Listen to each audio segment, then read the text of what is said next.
Hola.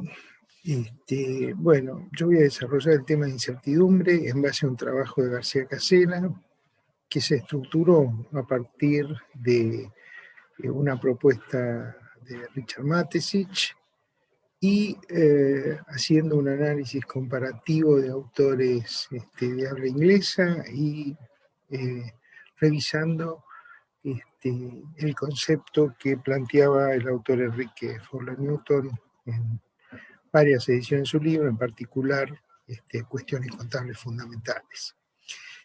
Con respecto a esto último, él señala, es decir, el autor Fowler Newton plantea la existencia de incertidumbres normales en casi todos los rubros que componen el estado de situación financiera, la necesidad de superar esta idea de que el tratamiento de las estimaciones en contabilidad tendrían que tener métodos propios de la disciplina contable. Y por otro lado, diferenciar las incertidumbres normales de las contingencias para no caer en una confusión o tomar ambos conceptos como equivalentes. Con respecto a la variedad de autores, bueno, Casella trabajó con 20 autores de habla inglesa de distintos años sobre la base de la obra de Chambers, de donde dedujo conclusiones y generó las propuestas de posibles soluciones al problema que plantea la incertidumbre. Con relación a los periodos, hay claramente en su trabajo dos periodos que se pueden diferenciar. Uno es el periodo que va 1921 a 1997, ahí revisa 9 autores, referidos a el capítulo que trata la incertidumbre sobre el futuro. Y el otro periodo que claramente diferencial es el que va de 1883 a 1993, donde ahí revisa 11 autores que tratan específicamente la incertidumbre. Él plantea que para indagar sobre la incertidumbre es necesario observar la investigación contable desarrollada por la economía de la información y la teoría de la agencia, entre otras, aprovechando la investigación sintetizada en los trabajos de Christensen y Feltham del año 2003, volumen 1 y 2, y Christensen y Densky también del 2003.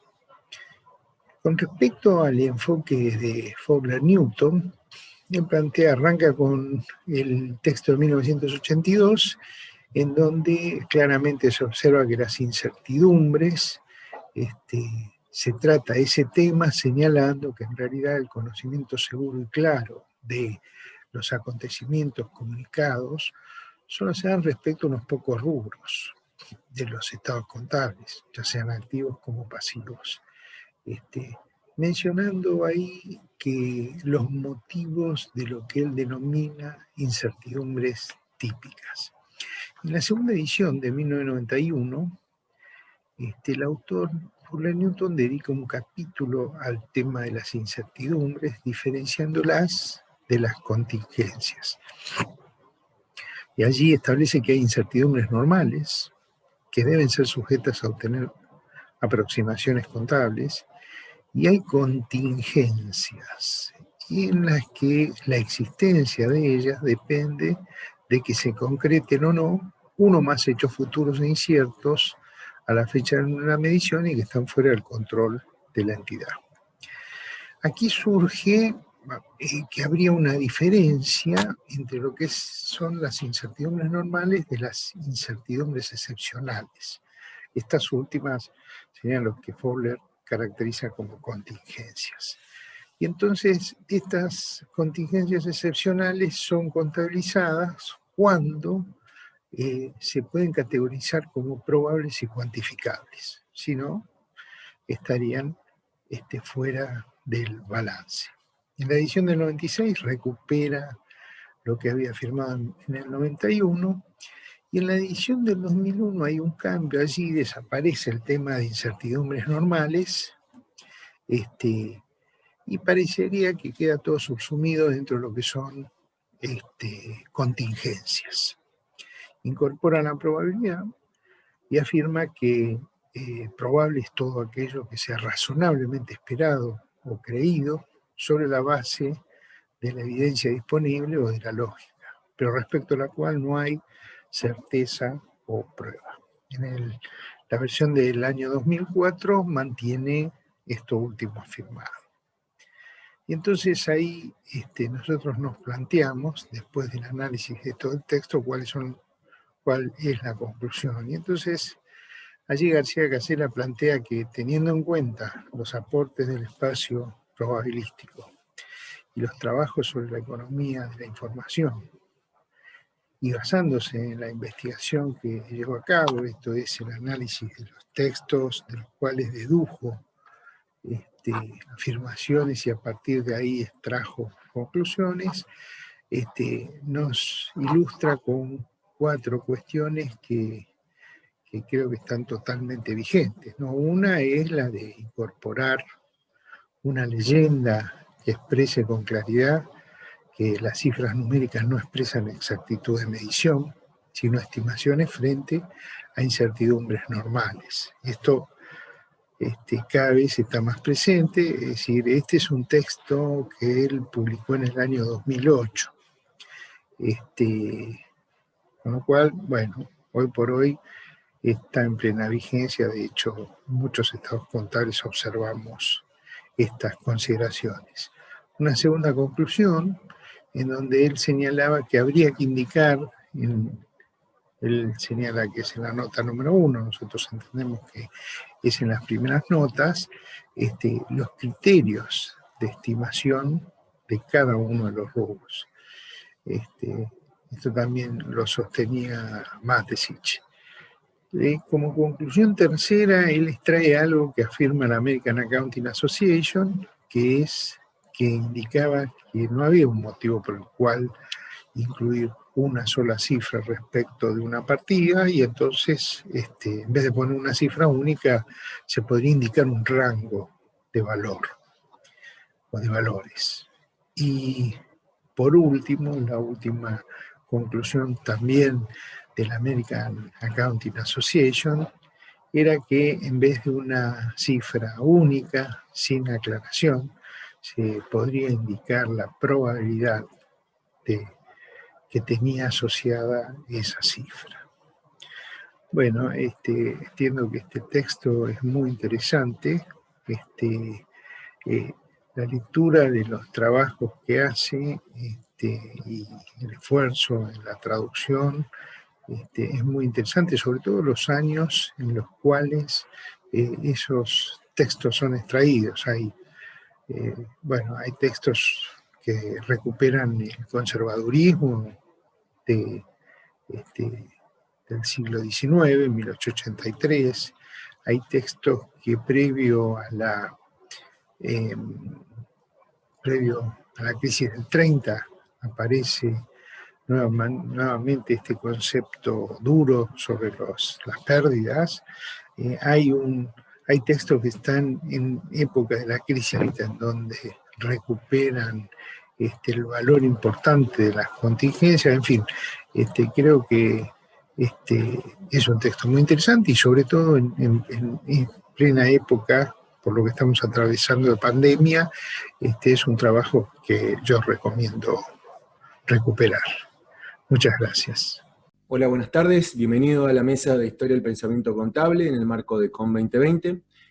A partir de la desaparición física de hace poquito tiempo del doctor Carlos Luis García Casella, nos pareció interesante incorporarlo dentro de un conjunto de autores con gran importancia a nivel doctrinario.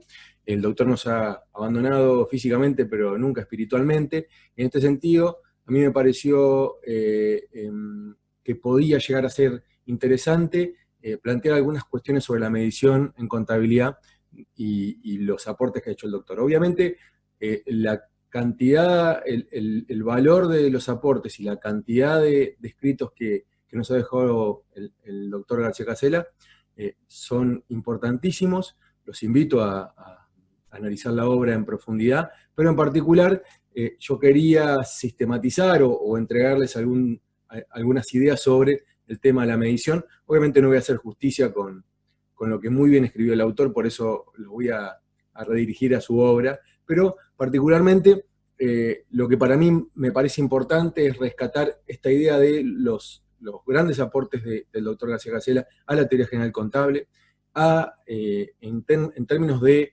la construcción de hipótesis, la contrastación con autores, la búsqueda del desarrollo de este dominio del discurso contable. Bueno, innumerables aportes bajo este paraguas de concepto científico de la contabilidad, que le ha permitido, obviamente, a través de la aplicación del método científico, revalorizar a la disciplina, ¿no? En particular, a mí me parece que en términos de la medición puntualmente, el doctor lo que ha hecho es, en distintas obras, definir a la medición, tratar de buscar qué vinculaciones tiene con el dominio del discurso contable, encontrar procesos de medición que tengan su soporte teórico. Se ha apoyado mucho en la obra de Giri, de Matesic, de Belkawi, de Stevens, ¿no? como psicólogo social. Y bueno, me parece que esto es rescatable porque obviamente pone sobre la mesa esta idea de la necesidad de contar con espacios con unidad de medida, o sea, metrizar determinados espacios en contabilidad, este concepto amplio de contabilidad que permite el tratamiento de fenómenos económicos o sociales. Así que, bueno, me parece que ahí, desde su definición hacia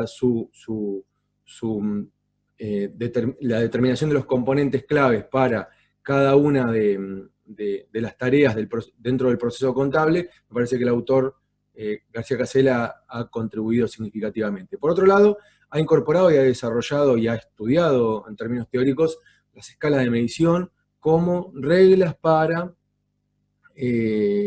la atribución de estos fenómenos de una determinada medición a determinados fenómenos, y en particular las escalas, que es un desarrollo inicial de Stevens para las ciencias sociales, nos permiten pensar en qué operaciones matemáticas son posibles a partir de determinadas mediciones. Eso nos lleva a pensar en mediciones de distinto tipo de calidades, ¿no? o distintos tipos de posibilidades que me otorga la medición. Pensar en escalas es también repensar si lo que estamos haciendo hoy en contabilidad financiera es una medición rigurosa.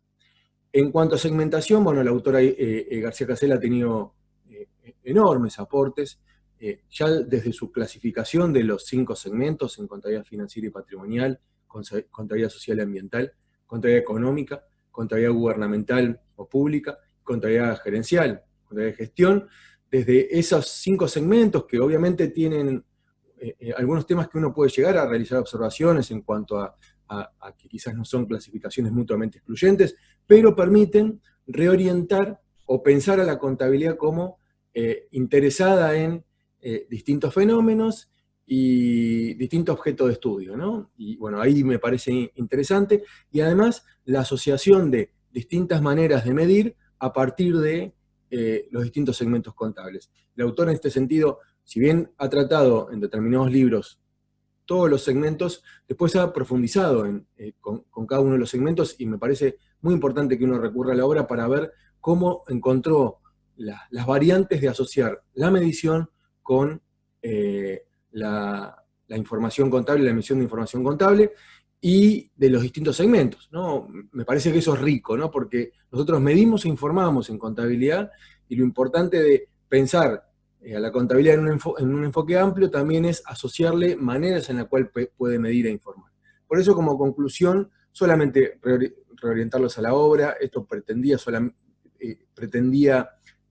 ser un espacio de reflexión y de revalorización de la obra del autor en la temática de la medición. Por eso me permito citar al autor e identificar un conjunto de obras que a mí personalmente me han servido mucho para profundizar en el tema de medición. Especialmente el tratamiento de la contabilidad social por parte del autor es muy importante, porque la gran dificultad muchas veces en el desarrollo de esta línea de trabajo es cómo se mide y cómo se informa dentro de ese segmento. Y la verdad que en lengua hispana los desarrollos de García Casella han sido enormemente valiosos. Por otro lado, el enfoque multiparadigmático como un informe de un proyecto de investigación, un documento muy extenso en donde el doctor junto con un equipo hace un tratamiento muy profundo de la obra de Belkowitz, puntualmente el enfoque multiparadigmático, y le hace y lo vincula con cuestiones sobre modelos, sistemas y prácticas. Me parece que en términos epistemológicos es un documento muy logrado y que nos permite comprender el fondo teórico de la medición también. Y bueno, por último también elementos, no porque sea menor, la verdad que elementos, a mí personalmente, es la obra del autor que más me gusta, considero que es de las mejores obras que he leído de teoría contable en lengua hispana y de las mejores obras que he leído de teoría contable. Me parece que permite sistematizar los grandes problemas de la contabilidad para la conformación de una teoría general contable y la identificación de un montón de aportes de autores con este esquema de un conjunto de hipótesis que se contrastan, una metodología que García ha aplicado muchas veces, que García Casella ha aplicado muchas veces y que para mí es sumamente importante. Bueno, los dejo solamente con algunas ideas para que empiecen a bucear en la obra de García Casella. A mí el doctor, obviamente con sus aportes, me ha cambiado un montón de mi vida, mis orientaciones, mis lecturas y obviamente mi pasión por la investigación y por la teoría general contable. Así que bueno, para todos los que pudieron escuchar esto, bienvenidos al club de los que defendemos las ideas del doctor García Casella. Bueno, hola a todos, bienvenidos, ¿cómo están?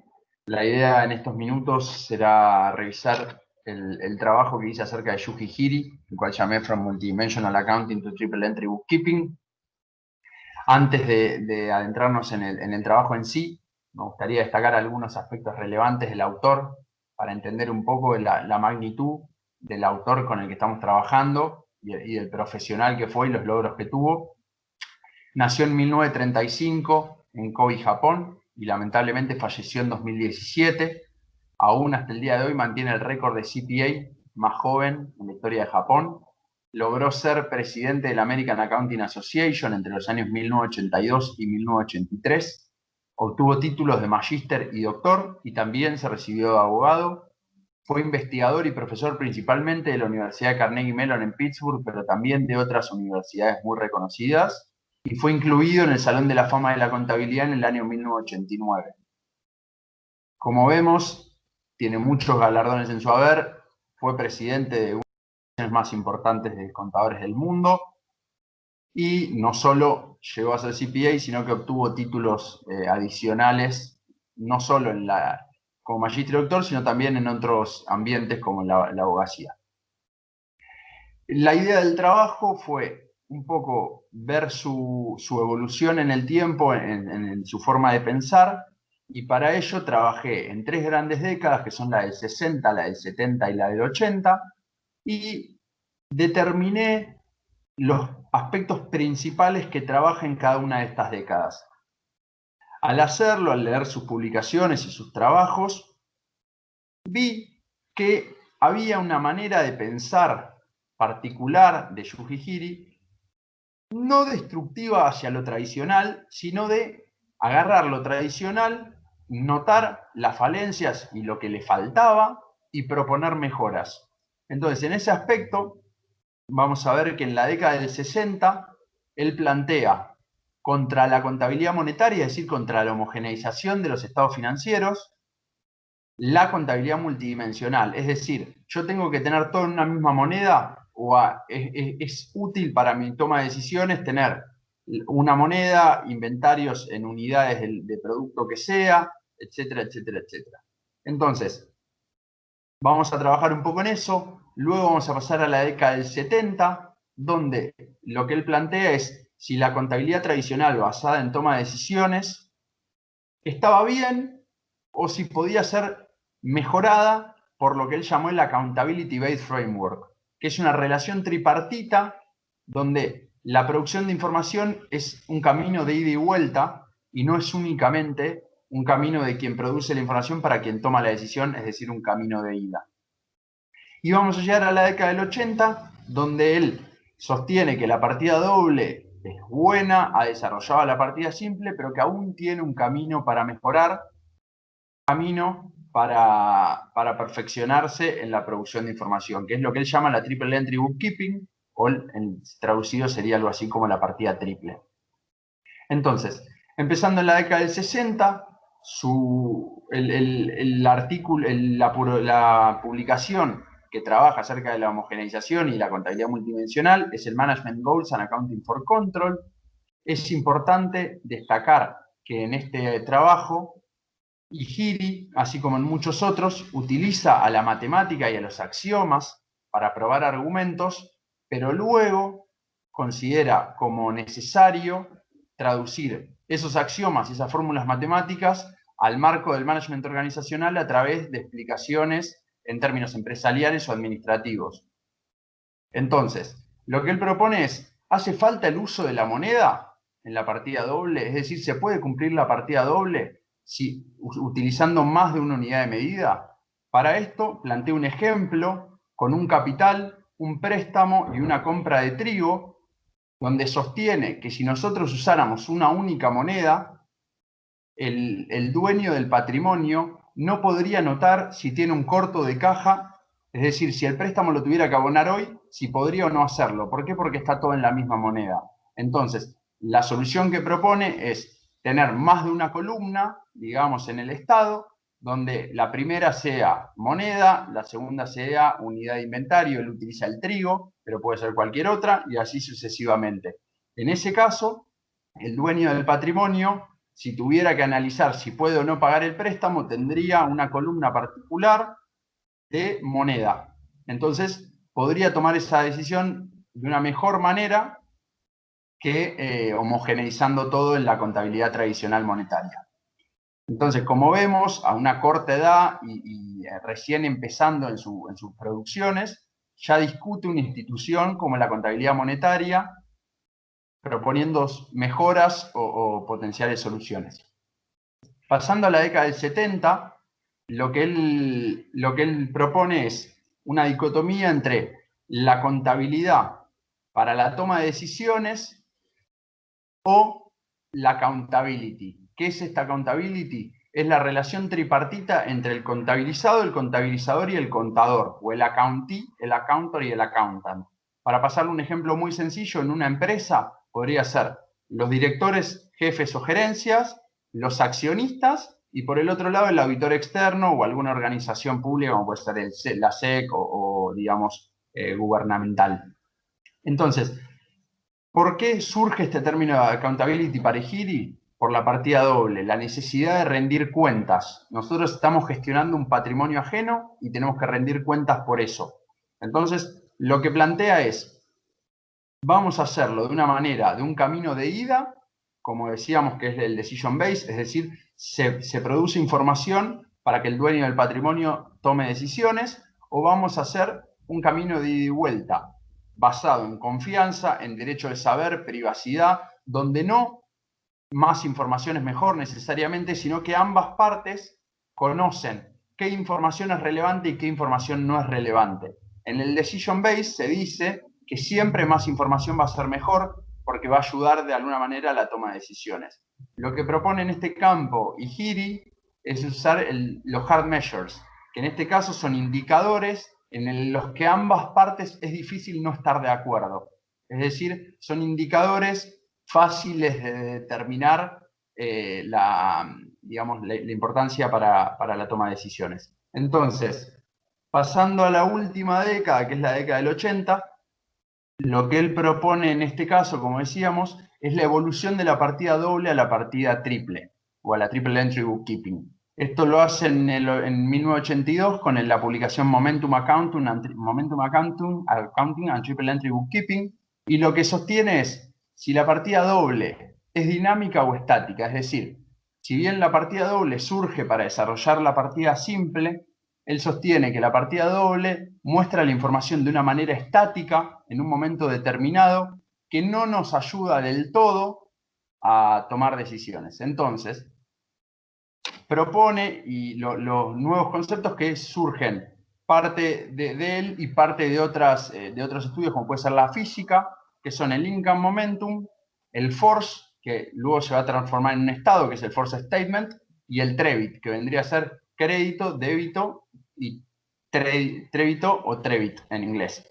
Entonces, para esto él surge de la ecuación fundamental, que es activo menos pasivo patrimonio igual patrimonio neto, y dice que el activo menos pasivo va a ser la existencia o riqueza, y que el patrimonio neto va a ser un flujo dado por las ganancias del ejercicio. Entonces dice que la diferencia entre activo menos pasivo va a ser igual al cambio en los resultados, por lo que hace falta una tasa de cambio, es decir, el income momentum. Este income momentum se va a medir en moneda por unidad de tiempo, como por ejemplo dólares por año o dólares por mes. A su vez, este income momentum va a variar, por lo cual hace falta otro estado que nos ayude en ver cómo cambia esta variación dinámica, por lo que surge el force y el force statement. Esto se va a medir en unidad monetaria por unidad de tiempo por unidad de tiempo, es decir, dólares por mes por mes. Entonces surge este force statement, que es un nuevo estado contable, que sería el resumen de la tasa a la que los ingresos son obtenidos. Y el trade, como decíamos, es la cuenta donde se va a registrar este force. Es decir, vamos a tener el débito y el crédito como tiene la partida doble, y el trade donde se va a registrar la fuerza. Y para terminar, en cuanto a conclusiones, me pareció importante destacar, por un lado, lo que hace a su trabajo y por otro, lo que hace a su perfil como autor. En cuanto a su trabajo, lo hemos ido mencionando, trabaja en tópicos importantes y fundamentales de la contabilidad tradicional, como la partida doble, la toma de decisiones y la contabilidad monetaria. Y no intenta destruirlos, sino que intenta construir a partir de lo que ya hay. Eso habla un poco de su trabajo y de su perfil como autor. Es decir, él lo que intentaba es expandir el cuerpo común de conocimiento contable y fomentar, en sus publicaciones mismos se puede ver que fomenta al estudio de los temas que él sugiere y de otros temas en cuanto a que el cuerpo común de conocimiento contable progrese y no se estanque. Es un autor muy reconocido en el ámbito del measurement. Para eso tendríamos que haber hecho un trabajo puntual, porque es mucho lo producido por Ihiri en ese ámbito, por eso no se incluyó en este trabajo. Y la relación tripartita y el término accountability, que se ha sostenido a lo largo del tiempo y que probablemente sea uno de sus mayores aportes al estudio contable y al cuerpo de conocimiento contable. Entonces, eso es todo. Tienen mi mail por cualquier consulta, estamos a disposición y espero que les haya gustado. Muchas gracias y estamos en contacto. Hola, ¿qué tal? ¿Cómo les va? Les agradezco mucho por estar escuchando este espacio y por también haberme invitado a participar. Bueno, yo les voy a contar el pensamiento contable de William Andrew Peyton, que fue un escritor, un autor muy prestigioso en Estados Unidos, principalmente porque lo que más me llama la atención es cómo introdujo conceptos muy modernos para la época en la que estaba escribiendo. Los introdujo en la teoría contable, por lo cual eso es muy interesante, más que todo porque va a mostrar una base que después vamos a notar, que cuando les recomiendo leerlo porque la verdad que tiene obras muy importantes y muy ricas en contenido contable, que después cuando uno lea las US GAAP o cuando uno lee las leyes norteamericanas que sanciona el Congreso, termina notando que hay muchos conceptos que empieza a hablar Peyton que después están incorporados en esas normas, ¿no? Así que eso es muy interesante. También lo que es interesante es que empieza a hablar de las deficiencias que hay que corregir en la contabilidad, y también empieza a hablar de conceptos que después no estaban regulados en ese momento, porque vamos a hablar de que el hecho de que la contabilidad en 1916, 1920, cuando estaba escribiendo Peyton, obviamente no estaba regulada en ese momento, por lo cual vamos a notar que no había normas profesionales, ni mucho menos había tantas leyes comerciales como las hay hoy en día, ¿no? Entonces eso también va a ser muy importante. Bueno, para empezar a presentar a Peyton brevemente, vamos a decir que era un profesor norteamericano, contador, por supuesto, CPA, también era un PhD, y bueno, enseñaba en muchas universidades norteamericanas, gran profesor, y bueno, era consultor privado también. Lo que él se preocupaba, que esto es lo que va a ayudar a que él traiga conceptos tan modernos, era el hecho de que él se preocupaba porque la contabilidad refleje justamente la realidad que estaba pasando en ese momento. Pero la realidad también decía que la contabilidad estaba muy teórica, por así decirlo. Se escribía sin ver la práctica, sin ver las prácticas contables que existían en ese momento. Y Peyton en parte dice, ¿por qué yo no voy a escribir algo didáctico? ¿Por qué yo no voy a hacer teoría en función de la práctica contable que había en ese momento? Y eso vamos a ver que es una muy buena combinación porque va a hacer que se haya anticipado tanto a los conceptos que hoy en día manejamos, ¿no? Entonces eso es muy importante. Él también hace una crítica en cómo venía la teoría en ese momento. Vamos a ver un poco el contexto que existía en ese momento. En el momento para el que escribe la obra que estamos analizando, Accounting Theory, por ejemplo, o mejor dicho, nosotros estamos analizando dos o tres obras aproximadamente, ¿no? Pero para el contexto en el que estaba escribiendo Peyton principalmente, estaba en la posguerra, principalmente. La posguerra o la guerra también, la Primera Guerra Mundial. Lo que sucede en su momento era que había ciertos hechos, ciertos problemas económicos y sociales que la contabilidad en ese momento no podía estar al margen, porque estaban sucediendo, como por ejemplo las empresas que se dedicaban a la industria, ¿no? El gobierno en un momento venía y les decía, ustedes tienen que racionar, o sea, lo que hay que hacer es, hay que dedicarse, hay que hacer una reconversión, hay que agarrar y empezar a producir armas, por ejemplo. Por lo cual eso hacía que Peyton de alguna forma diga, bueno, pero vamos, acá ya encontramos un problema que la contabilidad tiene que captar. El hecho de que los activos de ese ente no hay un problema de control, porque están siendo controlados por ese ente o los está controlando el gobierno cuando está dirigiendo a dónde tienen que ir. O sea, ya trae el problema de control de un activo, por ejemplo. Por lo cual eso, que es un concepto que lo vemos en IFRS, en US GAAP, ya es un concepto muy novedoso que trae, ¿no? Pero como para dar un ejemplo del problema, cómo se dirige a ese problema, ¿no? Pero se da desde en ese momento, porque recordemos que la década del 20 trae un gran boom económico después de lo que es la posguerra, que tiene que ver con el tema de que empieza a haber modernización de las empresas empiezan a ser más modernas, ¿no? Y en ese momento todavía seguía el paradigma contable, digamos, de la teoría de las cuentas. ¿Por qué? Porque existían empresas en Estados Unidos como los proprietorships, los sole proprietorships, que son empresas unipersonales, por así decirlo, o los partnerships, que directamente eran empresas así como sociedades colectivas en las que directamente no se distinguía el patrimonio de los dueños, simplemente era, digamos, de los dueños, ¿no? Por así decirlo. En ese caso, lo que sucedía que era muy importante era que se consideraba que bastaba solamente con una contabilidad que refleje una teoría de la propiedad. ¿Qué significa? Que en realidad la propiedad era de los dueños y la contabilidad tenía que demostrar la propiedad de los dueños, porque esa empresa básicamente era un medio para lograr un negocio, nada más, ¿no? Entonces era interesantísimo cómo esa teoría de las cuentas, ¿no? que justamente surgía por esa teoría de la propiedad, decía, bueno, no, nosotros vamos a tener solamente la importancia acá es la cuenta. Simplemente es eso y simplemente es la propiedad, porque nuestro objetivo es decirle al propietario básicamente cuántos bienes tiene, nada más, o sea, no importaba otra cosa. Esto, digamos, trae una deficiencia, obviamente, porque lo que Peyton nota, principalmente viendo la empresa ferroviaria, las empresas ferroviarias en ese momento son las primeras que trajeron problemas contables, problemas de tratamiento por su complejidad. Por ejemplo, Peyton veía que las ferroviarias tenían problemas de depreciación porque tenían mucha propiedad, planta y equipo. Entonces, Peyton tomó como referencia ese tipo de empresas y dijo, vamos a ver una cosa, esperemos. Pero este tipo de empresas tiene otro tipo jurídico, no están formadas como empresas unipersonales, son corporaciones, por lo cual está bien, yo tengo una influencia de estos autores que escribieron sobre teoría de las cuentas, como por ejemplo Sprague, Hatfield, Cole, Hardcastle, ¿no? Un montón de autores que escribían sobre teoría de la cuenta y que influían bastante en el pensamiento de Peyton. Pero Peyton dice, está bien, pero ellos ya son pasados, porque ellos pensaban en la teoría de la propiedad, no en estas empresas nuevas que empezaron a aparecer con este boom económico de Estados Unidos, ¿no? Entonces, estas industrias ferroviarias, por ejemplo, que empezaron a traer muchos problemas, uno de los problemas que trajo, aparte de la depreciación, de la propiedad, planta y equipo, etc., era justamente el hecho de que estaban organizadas como corporaciones.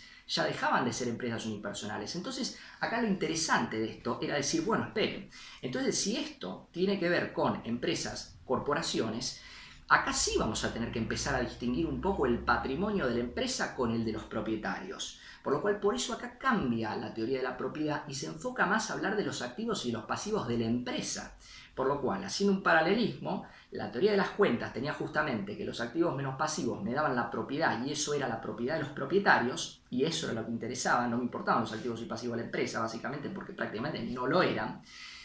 Y aparece el tema de las corporaciones, que el activo menos pasivo va a ser equity, es decir, empieza a traer este concepto de va a ser patrimonio, por lo cual va a decir que los activos y los pasivos son de la empresa, básicamente, ¿no? En ese momento, Peyton en muchos casos lo que él contaba era que lo que se necesitaba traer era el concepto de business entity, es decir, el concepto de entidad separada, prácticamente, ¿no? Para traducirlo. Entonces, bueno, eso era muy importante porque dicen, la traducción es más que todo por un tema para que se entienda bien de lo que quería decir, porque business entity significa otra cosa, pero él hablaba de una entidad separada y eso era lo que le interesaba, principalmente mirando a las ferroviarias. Las ferroviarias en realidad en ese momento tenían una regulación que era la Interstate Commercial Commission, que en realidad era más que todo una reguladora de lo que eran empresas de transporte, empresas de carga, empresas de, ferroviarias, que Peyton nombraba un montón de deficiencias como malos cálculos de depreciación, malos métodos, cuentas que exigía que tenían que estar en los balances, que eran totalmente muy difíciles de entender, muy confusas. Entonces, vemos acá cómo Peyton trata de corregir muchas cosas y de mejorarlo. Bien.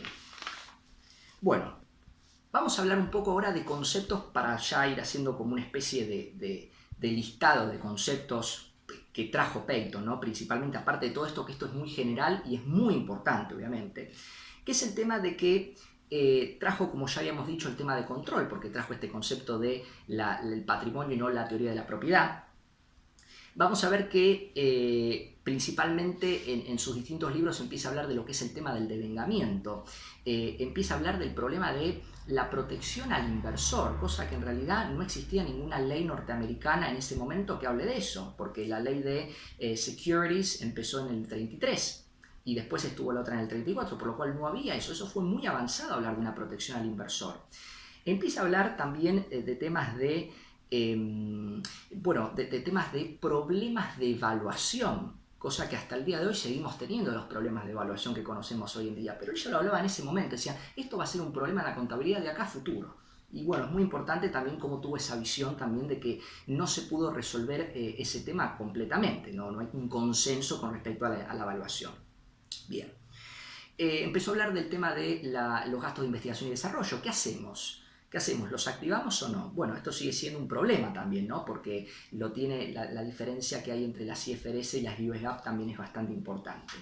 Empezó a traer temas sobre la emisión y suscripción de capital, la prima de emisión, por ejemplo. Empezó a traer temas de cálculo financiero, cálculo de interés compuesto, interés simple, distintas ramas de la contabilidad, y esto también es importante. Empezó a hablar de ramas de la contabilidad, como la contabilidad municipal, que decía él, que era más que todo una orientación a lo que es gubernamental. Empezó a hablar de lo que sería contabilidad de empresas que daban agua, por ejemplo, servicios de agua, ¿no? Como los que conocemos hoy en día, ¿no? de servicio de luz, etc. Auditoría, la rama de la auditoría también. Empezó a hablar de otras ramas, digamos, más referido con el tema, porque él decía que eran ramas. Empezó a hablar también de otros temas como la parte de los impuestos, la parte complicada que iba a traer los impuestos. Empezó a hablar también de lo que sería el tema de la contabilidad de costos. Un montón de temas, la contabilidad ferroviaria también, ¿no? Que hoy en día no está tan vista como contabilidad ferroviaria. También empezó a hablar de la contabilidad de depreciaciones, o sea, cómo los distintos métodos que existían en ese momento para poder depreciar, ¿no? Porque como dijimos ya, la empresa ferrocarril siempre tenía esos problemas con la propiedad, planta y equipo, por los cuales eso fue lo que observó Peyton y decidió modernizar, ¿no? Siempre toda modernización que sucedió en Estados Unidos en las distintas empresas, Peyton trataba de llevarlas a la contabilidad, ¿no? Y esto genera que Peyton haga una diferencia entre la contabilidad teórica y la contabilidad práctica. Lo que él decía era, la contabilidad práctica tiene que ser la contabilidad que hacen quienes trabajan en la contabilidad. Eso tiene que ser obvio. O sea, tienen que ver la práctica. Entonces siempre la van a tener que hacer ellos y va a tener que ser útil para ellos, los procedimientos, los documentos, todo. Y la contabilidad teórica tiene que ser una contabilidad paralela, pero que se alimente de la práctica, que no sean comportamientos estancos, porque si no, no tendría sentido, que se alimente de la contabilidad práctica, la contabilidad teórica, y que esa sí sirva para principios, para doctrina, para postulados, para marcos conceptuales, etc. ¿Sí? Así que bueno, eso también es interesante, que era lo que él quería lograr, ¿no? Pero bueno, esa conexión que tenía. Bueno, también habló de consolidación de estados financieros, habló del tema de la llave autogenerada, de las contingencias positivas, cómo las tratamos, habló un poco de la determinación de ganancia, el tema del porcentaje de determinación para determinar bien si había una revaluación en el valor neto de realizaciones con respecto a la producción. Bueno, un montón de temas interesantísimos, resultados acumulados, los tipos de acciones que podían llegar a existir, la verdad es una cosa impresionante. Y con respecto a los problemas de evaluación trajo el concepto de costo de reposición, un tema muy novedoso también que todavía hasta el día de hoy sigue estando en mente. Él siempre le gustaba igual ser un poco más conservador con respecto al tema del costo. Habló del tema de los arrendamientos, de la carga del costo en proceso, producto terminado, etc. Siempre tomó de distintas disciplinas algo. Y por último, que esto es muy importante, es el tema de los postulados de la contabilidad. Trató de hacer postulados de contabilidad muy acercados a los que podríamos tomar hoy en día, que van a servir de una base muy importante, y es impresionante cómo quiso de alguna forma axiomatizarlo, pero la verdad fue muy avanzado. Él quiso de alguna forma lograr la ciencia que siempre se quiso lograr, los postulados de la contabilidad, ¿no? Entonces empezó a hablar de distintos, como por ejemplo el de entidad separada, que ya habíamos dicho. Habló el tema de lo que sería la ecuación patrimonial, que habíamos visto ya con el tema del patrimonio. Empezó a hablar del tema del valor de costo, también lo consideró como otro elemento muy importante. Habló del devengamiento, eso también puso como un postulado muy importante. Las secuencias entre lo que serían los datos y la relación con los hechos, ¿no? Y también la empresa en marcha. Ese fue un concepto también muy importante que también trajo y que hay que destacarlo, ¿no? Conclusiones, para ya cerrar, ¿qué se puede aprender de todo esto? Primero y principal, que la contabilidad práctica y la teórica tienen que siempre estar juntas. O sea, siempre la contabilidad, la teoría, la investigación tiene que tomar conceptos de la práctica, no puede estar desentendida de eso. Segundo, que los libros de hoy en día tendrían que agregar más lo que son los libros de hoy en día. ¿Por qué? Porque los libros de hoy en día tienen tecnologías que en ese momento no existían para Peyton, por lo cual si Peyton logró hacer un avance teórico tan importante sin la tecnología de hoy en día, ¿por qué no se puede hacer hoy en día, agregar conceptos más nuevos, seguir investigando otras cosas que todavía no se trataron de la contabilidad, ¿no? Bien. Vamos a ver otra conclusión, que Peyton básicamente pudo influir en otros autores futuros, lo vamos a ver en normas, en leyes futuras, muy importante fue todo lo que, cómo influyó su pensamiento básicamente. Y también, bueno, la utilidad que va a generar Peyton en el futuro, es decir, si yo soy consultor de una empresa ferroviaria y tengo un problema ferroviario, por ejemplo, un problema de un tratamiento de propiedad, planta y equipo, no me va a quedar ninguna duda que lo que voy a hacer próximamente es agarrar un libro de Peyton y volver a verlo, porque siempre está bueno ver los orígenes, siempre está bueno ver de dónde empezó todo. No hay mejor manera que hacer eso, por lo cual por eso sirve la historia de contable. Les agradezco, muchas gracias por el espacio y nos estaremos viendo. Hola, ¿cómo están? Mi nombre es Eliana y en este video voy a hablar sobre Yuji Hiri y sus primeros aportes a la contabilidad. Yuji Hiri fue un contador e investigador contable japonés, y en mi trabajo final para la materia Historia del Pensamiento Contable analicé algunas de sus obras publicadas entre los años 1960 y 1975, antes de la publicación de The Theory of Accounting Measurement en 1975, que es una de las obras más importantes del autor.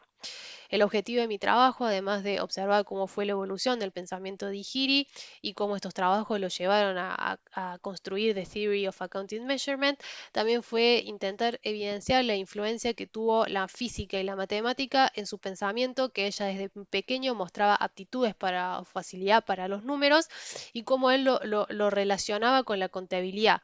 O sea, él intentaba replicar o llevar algunos de estos conocimientos, de estas ciencias hacia la contabilidad, y lo hacía a través de analogías, en donde él intentaba unir campos de investigación aparentemente separados en formas que antes no se habían visto.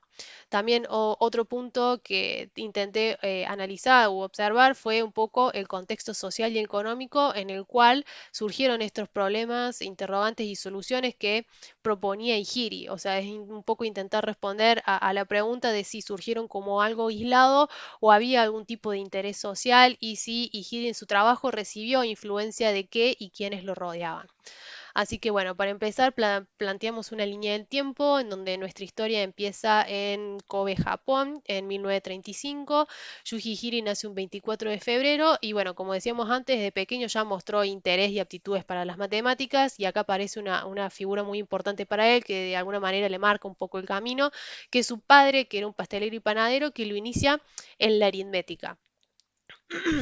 También es él el que lo envía a Yuji con la edad de 6 años a que aprenda a aprender el uso del ábaco. Bueno, Ihiri también transita la Segunda Guerra Mundial y se refugia en el templo de Okayama. Ahí aprende también lo que es álgebra a través de un profesor que se refugiaba con él. Ya a la edad de 14 años su papá, o sea, su padre, lo pone a cargo de la contabilidad familiar del negocio y es ahí donde él tiene las primeras interacciones con la contabilidad y decide que le gusta. Entonces él decide ir a estudiar a la universidad. Acá en algunas publicaciones mencionan que su padre, por ejemplo, no estaba muy de acuerdo, pero él lo convence y bueno, él va a la Universidad de Kioto y estudia una carrera en leyes. A los 21 años se convierte en la persona más joven on record en conseguir el certificado CPA, Certified Public Accountant, en Japón. Años después trabaja por una pequeña firma y luego para Pricewaterhouse auditando compañías. Acá es donde él decide que quiere avanzar con sus estudios, entonces migra a Estados Unidos en 1959 para estudiar un máster en la Universidad de Minnesota y más tarde también estudia un PhD en la Universidad de Carnegie Mellon. Algo acá muy importante, pueden observar, o sea, tengo ahí las primeras publicaciones, esas no son todas, pero son las que yo estudié para realizar este trabajo antes de la publicación de TAM, Theory of Accounting Measurement, y algo que se puede observar es cómo él aprovechó los avances de la década para desarrollar su teoría de la contabilidad convencional.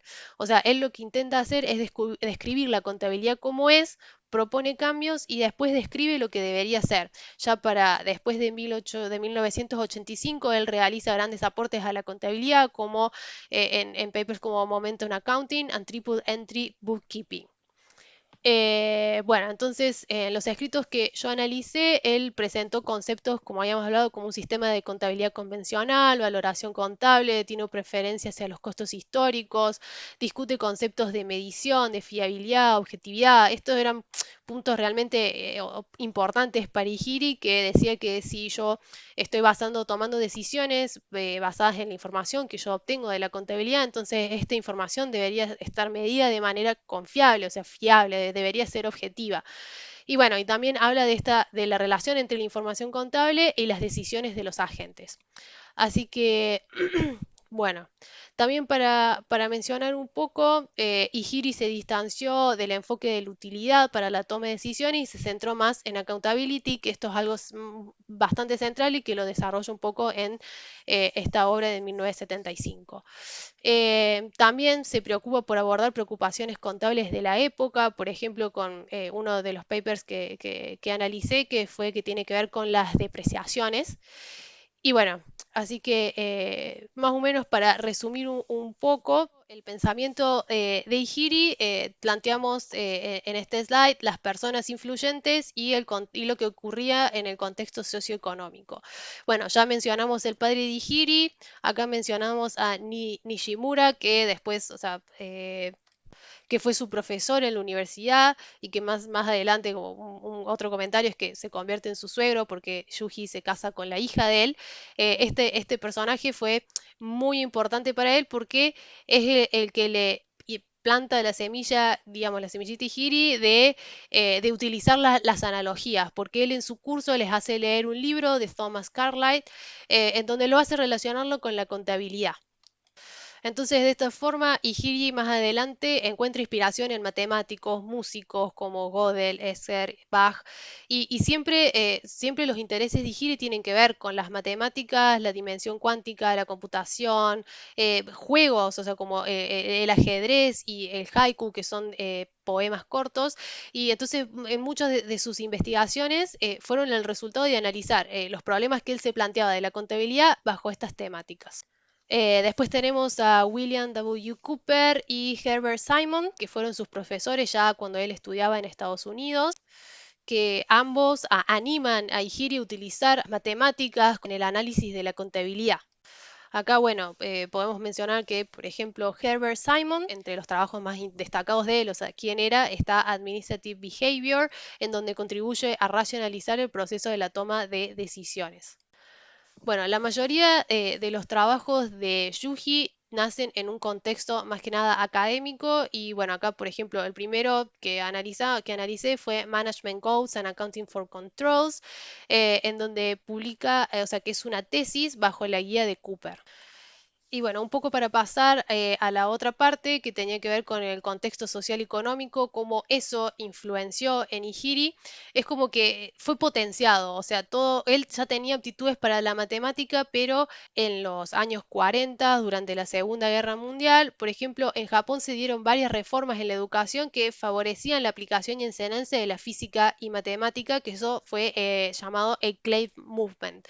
También en Estados Unidos, por ejemplo, en el momento en que él decide emigrar a Estados Unidos, estaba esto también de meter, o sea, o involucrar o mezclar a la contabilidad con la matemática.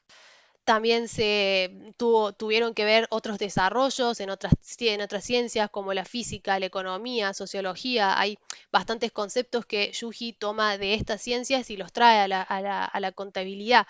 Aparte, también, por ejemplo, podemos mencionar que los 60 y los 70 son considerados por algunos autores como la edad de oro de la investigación a priori de la contabilidad. También aparecen las computadoras, las hojas de cálculo, aparecen sobre todo también muchas dudas sobre la evaluación, sobre las mediciones de la contabilidad. Aparece la teoría de la contabilidad positiva, o sea, los inicios, bueno, como habíamos mencionado también antes, están los problemas de la depreciación, de la línea recta, de la depreciación acelerada, que esto tenía que ver con un tema impositivo en Estados Unidos. Y bueno, todo esto viene a decantar en lo que es el pensamiento de Yuji Hiri, que es considerado un científico a priori. Sus escritos están dentro de la teoría clásica y la escuela inductiva, que busca racionalizar las prácticas contables corrientes.